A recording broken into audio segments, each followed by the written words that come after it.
প্রয়াগরাজে গঙ্গা, যমুনা ও অন্তঃসলীলা মানে ইনভিজিবল সরস্বতী নদীর মিলনস্থলে অনুষ্ঠিত হচ্ছে মহাকুম্ভ মেলা 2025। সেই মেলার অভিজ্ঞতা নিতে এবার আমরা মানে ট্যুর প্ল্যানার ব্লগ পৌঁছে গেছিলাম প্রয়াগরাজে। আজ রইল সেই ভিডিও। পরিকল্পনা ছিল উত্তরপাড়া থেকে লোকাল ট্রেনে হাওড়া পৌঁছে রাত 11:20 বিকানের এক্সপ্রেস ধরব। সেই মতো উত্তরপাড়া স্টেশন থেকে রাত 10:20 ব্যান্ডেল হাওড়া লোকাল ধরলাম আমরা। কিন্তু তখনও কি জানতাম মহাকুম্ভের মহাযাত্রা অতটাও সহজ হবে না আমাদের জন্য। যে লোকাল ট্রেন 20 মিনিটে উত্তরপাড়া থেকে হাওড়া পৌঁছয়, সে আজ সময় নিল 1 ঘন্টা 20 মিনিট। ব্যাস, হাওড়া ঢোকার আগেই চোখের সামনে দিয়ে বেরিয়ে গেল বিকানের এক্সপ্রেস। এবার আর মহাকুম্ভে যাওয়া হবে না। কি করব এসব ভাবতে ভাবতেই হাওড়া পৌঁছলাম ঠিক রাত 11:37। পাশেই দাঁড়িয়ে আছে মুম্বাই মেল, যা ছাড়বে 11:40। তাই 7-5 না ভেবে মুম্বাই মেলের জেনারেলে চেপে বসলাম। এদিকে জেনারেলের টিকিট কাটা হয়নি, তাই মনে এক রাশ চাপা উত্তেজনা নিয়ে যাত্রা শুরু করলাম। বিকানির এক্সপ্রেসে 2 টিয়ার এসিতে টিকিট ছিল, তাই সাথে গায়ে দেওয়ার মতো চাদর নিয়ে আমরা আসিনি। অগত্যা ব্যাগ থেকে জ্যাকেট বের করে চাপিয়ে রাতের প্রবল ঠান্ডার সাথে যুদ্ধ করতে করতে সকাল হলো বিহারের রামপিয়ারির চায়ে। এখনো অবধি সবই ঠিক ছিল, কিন্তু প্রকৃতির ডাকে সাড়া দিতে গিয়ে অন্নপ্রাশনের ভাত উঠে আসার জোগাড়। না, এই টয়লেটের চিত্র আপনাদের দেখানো যাবে না। অগত্যা রেলের 139-এ কমপ্লেন করে পরিষ্কার করে প্রাতঃকর্ম সারলাম। কিন্তু এখনো ট্রেনে বিনা টিকিটে যাত্রা করছি। কিছু বাদেই টিটি উঠে ফাইন করলো। তবে জেনারেলের যাত্রাটা মন্দ ছিল না। সহযাত্রীদের সাথে গল্প করে বিভিন্ন মানুষের আনাগোনা দেখতে দেখতে পৌঁছে গেলাম প্রয়াগরাজ ছেউকি স্টেশন। মহাকুম্ভে আসছি বলে কথা, আসাটা এত সহজ তো ছিল না আমাদের জন্য। প্রথমেই শুনেছেন যে আমরা অলরেডি কালকে ট্রেন মিস করেছিলাম এবং আনরিজার্ভ কোচে আমরা ট্রাভেল করে এখন এসে পৌঁছেছি প্রয়াগরাজ চৌকিতে। এখন যেহেতু কুম্ভ মেলার সময় এবং মহাকুম্ভ, তার জন্য স্বভাবতই এখন হোটেল পাওয়াটা একটু চাপের। আমরা অনলাইনে একটা হোটেলের সাথে কথা বলেছি, যোগাযোগ করেছি। এখন গিয়ে দেখবো সেই হোটেলটা কেমন। আসলে বাজেটের মধ্যে প্রপার জায়গায় হোটেল পাওয়াটা এখন সত্যিই চাপের। আপনারা যারা আসবেন বলে ভাবছেন এই সময়টাতে আগে থেকে হোটেল বুক করে আসারই আমরা সাজেস্ট করব। আর আমরা যে হোটেলটায় থাকছি সেটাও যদি ঠিকঠাক থাকে আমরা সেটার সমস্ত ডিটেলস আপনাদের সাথে শেয়ার করব।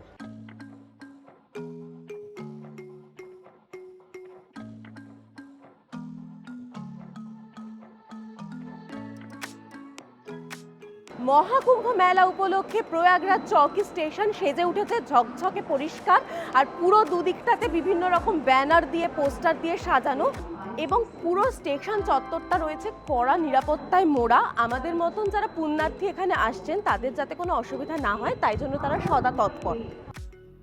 আমাদের হোটেলটা ছিল প্রয়াগরাজ চৌকি স্টেশনের ঠিক সামনেই। হাঁটা পথে স্টেশন থেকে মাত্র 1 মিনিটের দূরত্ব, গলির ঠিক ভেতরেই। আমরা পৌঁছে রুম দেখে নিলাম, পছন্দ হওয়ায় বুক করে নিলাম। প্রয়াগরাজ চৌকি স্টেশনের ঠিক বাইরেই রয়েছে J K Royal Palace and Lodge. সেখানেই আমরা আজকে এসে উঠেছি। আমরা খুব কম দিনের জন্য এসেছি, হাতে একেবারেই সময় নেই, একটা রাতের ব্যাপার। এবং এটা যেহেতু বাজেটের মধ্যে লাগলো, কারণ এখন মহাকুম্ভ মেলার জন্য সমস্ত হোটেলের ট্যারিফ কিন্তু আকাশ ছোঁয়া। সেখানে এটা ভালোই লাগলো, পরিষ্কার পরিচ্ছন্ন। এটা হচ্ছে 3 বেডেড রুম, 2 বেডেড মানে ডাবল বেডেড রুমও রয়েছে। তো আমাদের পরিষ্কার পরিচ্ছন্ন ভালোই লেগেছে এটা। এখান থেকে আমরা এখন যাব কুম্ভ মেলার দিকে, একটু ফ্রেশ হয়ে নিই তার আগে। স্নান সেরে একটা টোটো নিয়ে এগিয়ে চললাম অরেইল ঘাটের দিকে। আজ আমরা অরেইলের দিকটা ঘুরে দেখব। এদিকের একটা সুবিধা হলো তুলনামূলকভাবে ভিড় কম এবং নৌকোয় চেপে সহজেই সঙ্গমে পৌঁছানো যায়। ম্যাক্সিমাম ভিআইপি টেন্টগুলো এদিকেই। যাত্রাপথে জ্যামটাও তুলনামূলকভাবে কম হয়। প্রয়াগরাজ চেওকি স্টেশন থেকে অরেইল ঘাট টোটো ভাড়া পড়ল 200 টাকা। রিসেন্টলি অরেইলের দিকে শিবালয় পার্কও খুলেছে। আমরা অরেইলের নৈনি ঘাটে পৌঁছলাম। খুব সুন্দর করে জায়গাটা সাজানো হয়েছে। আমরা টুকটাক খাওয়া দাওয়া করলাম।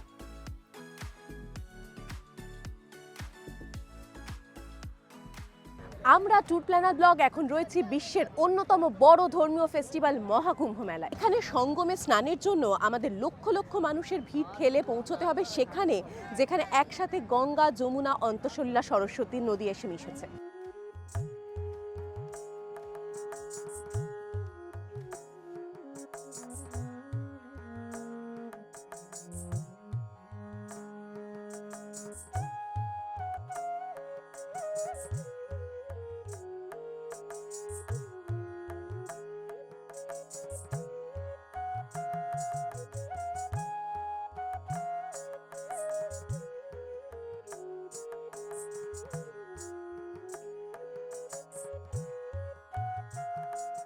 এখান থেকে সঙ্গমে যাওয়ার জন্য নৌকোর ব্যবস্থা রয়েছে। আমরা দরদাম করে একটা নৌকো নিলাম সঙ্গম স্থলে যাওয়ার জন্য। আমরা রয়েছি নৈনি ঘাটে এবং নৈনি ঘাট থেকে আমরা নৌকোয় করে যাচ্ছি সঙ্গমের দিকে।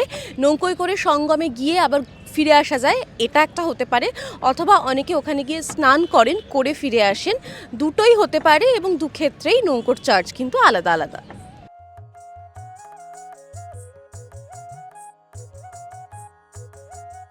হর হর মহাদেব। এই হলো ত্রিবেণী সঙ্গম, গঙ্গা, যমুনা, অন্তঃসলিলা, সরস্বতী নদীর মিলনস্থল। এখানেই অনেকে স্নান করেন। আমরা একটুখানি মাথায় জলের ছিটে দিয়ে নিলাম।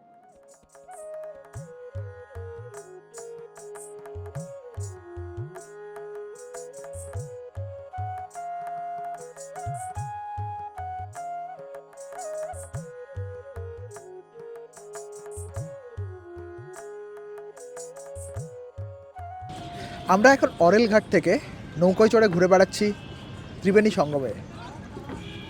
এদিকে গেছে যমুনা আর ওইদিকে গঙ্গা, দুটো নদী কিন্তু এখানে মিলিত হয়েছে। আর সঙ্গে রয়েছে অন্তঃসলিলা সরস্বতী, যেটা কিন্তু इनविजिबल, দেখা যায় না। आप लोग चार्जेस कितना करके लेते हैं? रेट हमारा 70 रुपये है। 70 रुपये। हाँ, ओके, मेला का टाइम इसलिए बढ़ गया है ना? हाँ, थोड़ा बढ़ेगा भी। তো আপনারা বুঝতে পারছেন যে এখন দাম কতটা বেড়ে গেছে। অন্য সময় কিন্তু দাম 70 টাকা করে থাকে, আর এখন মেলার জন্য দাম অনেকটাই বেড়ে গেছে। ওই পারে যাওয়ার জন্য আমরা চেষ্টা করছিলাম, কিন্তু ওই পারে যেতে পারলাম না, কারণ এখান থেকে অনেকটা দূর পড়ে আর টাকাও অনেকটা বেশি চাইছে। এই যে এখানে টুকটাক আমাদের ঘোরালো, সেজন্য এখানে টোটাল 300 টাকা নিল। তাছাড়াও 100 টাকা করে শেয়ারিংয়ে পাওয়া যায়, সেখানে আপনি ঘুরে আসতে পারবেন। সানসেটের পরে একটা অটো নিয়ে এগিয়ে চললাম মূল মেলা প্রাঙ্গণের দিকে। অরেইলের দিক থেকে মেলার দিকে যেতে হলে ঘুরপথে নতুন নৈনি ব্রিজ ধরে যেতে হবে। সাধুদের শোভাযাত্রা থাকার জন্য নৈনি ব্রিজে প্রচণ্ড জ্যাম থাকায় অনেক দেরি হলো। অগত্যা সাধুদের শোভাযাত্রা দেখেই ফিরে এলাম। আগামীকাল সকাল সকাল যাব মেলা ঘুরে দেখতে। দ্বিতীয় দিনে আমরা সকাল সকাল রেডি হয়ে একটা অটো নিয়ে এগিয়ে চললাম মেলা প্রাঙ্গণের দিকে। চুঙ্গি অব্দি অটো ভাড়া নিল 300 টাকা। আমরা এখন এসে পৌঁছে গেছি চুঙ্গি চৌরায়াতে এবং এখান অব্দি গাড়ি আসতে দিচ্ছে, এরপরে আর গাড়ি আসতে দিচ্ছে না। দেখতেই পাচ্ছেন চারদিকে ব্যারিকেড দেওয়া। আমাদের এরপরে পায়ে হেঁটে যেতে হবে ত্রিবেণী সঙ্গমের দিকে, মানে গঙ্গা, যমুনা এবং অন্তঃসলিলা সরস্বতী নদী যেখানে মিলিত হয়েছে সেই সঙ্গম স্থলে, এবং যেতে হবে লক্ষ লক্ষ মানুষের ভিড়ের মাঝখান দিয়ে। যদিও কুম্ভ মেলা পরিসর বিশাল জায়গা জুড়ে, তবুও চুঙ্গি জাংশন থেকে প্রায় 3 কিলোমিটার রাস্তা আমাদের হাঁটতে হবে সঙ্গম স্থলে পৌঁছানোর জন্য।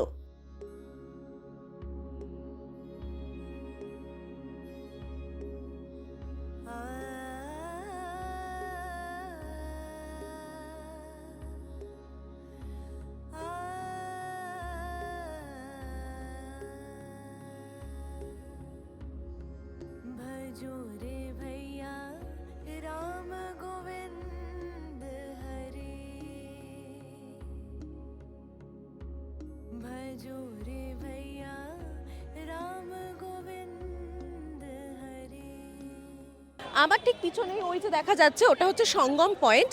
দেখতে পাচ্ছেন তো মানুষের ঢলটা, প্রচুর মানুষ স্বভাবতই ভিড় করেছে এখানে। দেখে মনে হচ্ছে এই তো জাস্ট এইখানেই সঙ্গম পয়েন্ট, কিন্তু পৌঁছানোটা এত সহজও হবে না। এখন দেখা যাক কতক্ষণে আমরা ওইখানে পৌঁছতে পারি।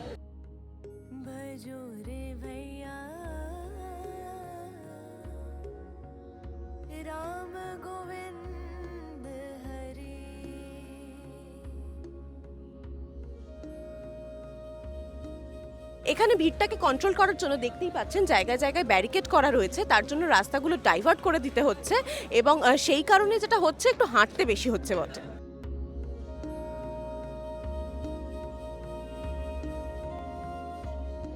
आप कहाँ से आए? बनारस से अब हम लोग आए हैं। कितना दिन रहेंगे इधर? हम लोग 13 जनवरी से लेकर और 26 जनवरी तक हम लोग रहेंगे यहाँ महाकुंभ में। 2025 में हम लोग पधारे हैं और मेला अंत करके हम लोग जाएंगे। 2019 से इन साल का भीड़ बहुत सुंदर हुआ। इतना सुंदर कुंभ चलेगा 2025 का, देखने लायक है। তো আপনারা শুনতেই পেলেন, মেলায় কিন্তু সমস্ত ব্যবস্থা রয়েছে, আপনারা তাড়াতাড়ি চলে আসুন কুম্ভ মেলা দেখতে। এখানে কিন্তু কোনো রকম অসুবিধা হবে না, শুধু প্রচুর ভিড় রয়েছে সেটাই উনি বোঝাতে চাইলেন। এখানে কিন্তু প্রচুর ভিড় রয়েছে, আর ভিড় ঠেলে আমাদের যেতে হবে সঙ্গমে। ওইদিকে দেখি কতক্ষণ আমরা পৌঁছতে পারি।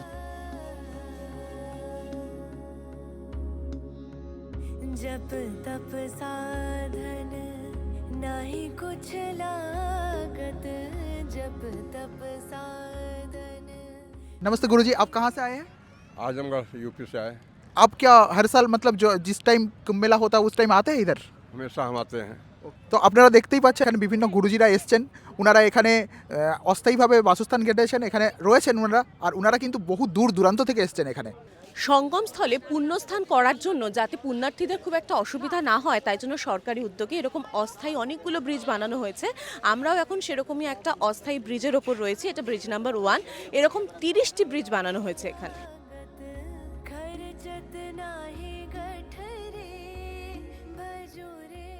আমার সঙ্গে রয়েছেন বাবা একজন, উনি এসছেন মালদা থেকে। বাবা মালদা থেকে এসছেন? হ্যাঁ, মালদা থেকে এসেছে, মালদা বুলবুলচন্ডী। হ্যাঁ, কবে এসছেন এখানে? এসেছি হলো আপনার 10 তারিখে এখানে এসেছি। 10 তারিখে এসছেন। কতদিন থাকবেন এখানে? এখানে আমরা 4-5 দিন থাকবো, মনে করেন যে 15 তারিখে চলে যাবো এখান থেকে। এবারে ভিড় কেমন হয়েছে?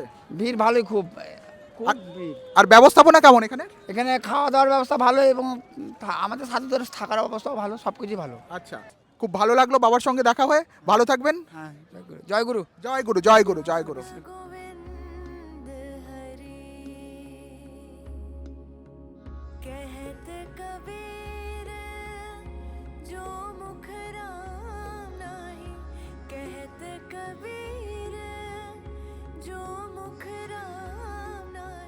আমরা এখন পৌঁছে গেছি সঙ্গমে। এখানে এখন কনকনে ঠান্ডা একটা হাওয়া দিচ্ছে, হঠাৎ ওয়েদারটা ভীষণ খারাপও হয়ে গেল, আর জলটাও সেরকম কনকনে ঠান্ডা। সেগুলোকে উপেক্ষা করেই লক্ষ লক্ষ পুণ্যার্থী এখানে পুণ্য স্নান করছেন। गोविंद हरि कहत कबीर, जो मुख राम नाही, कहत कबीर, जो मुख राम नाही, सो मुख धूल भरी, भजो रे भैया राम गोविंद हरि, भजो रे भैया राम गोविंद हरि। তো এই ভাইরা এসছে কিন্তু কলকাতা থেকে টেন্ট নিয়ে এসছে, এখানে টেন্ট পিচ করেছে। তোমরা কতদিন থাকছো? কতদিন থাকছো তোমরা? আমরা 15 তারিখ অবধি আছি। 15 তারিখ অবধি। কেমন লাগছে কুম্ভ মেলা? ভালো, তো ডুবকি দিয়েছো, স্নান করেছো? স্নান হয়ে গেছে। আচ্ছা, এই যে তোমরা টেন্ট নিয়ে এসছো, এরা মানে তোমরা যে টেন্ট পাতলে এখানে, সেটা কি প্রশাসনের থেকে কোনো পারমিশন নিতে হয়েছে? না না, ওরকম কিছু না, যে যেরকম পজিশন বুঝে পেতে নিলেই হবে। প্রশাসন খুব হেল্পফুল, সব কিছু দিক দিয়ে হেল্প করে দিচ্ছে। এখানে জায়গায় জায়গায় এরকম অস্থায়ী টয়লেট করা রয়েছে। এই দিকটা মহিলাদের টয়লেট, ওইদিকে পুরুষদের টয়লেটও রয়েছে, সুতরাং সেসব নিয়েও কোনো রকম চিন্তা নেই। এখানে বিভিন্ন জায়গায় চা, খাবারের স্টল, এছাড়া ছোট ছোট গিফট আইটেম, ঠাকুরের বিভিন্ন রকমের জিনিসের স্টল রয়েছে। তো মেলায় ঘোরা মানে সাথে মুখ তো একটু চলতেই হবে, তার জন্য আমরাও নিয়ে নিয়েছি এরকম একটা মিক্সচার। এরকম আপনারাও বিভিন্ন রকম খাওয়া দাওয়া পেতে পারেন এখানে।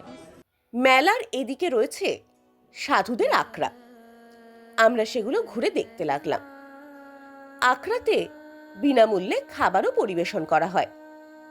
এখানে সাধুদের নানান বেশ।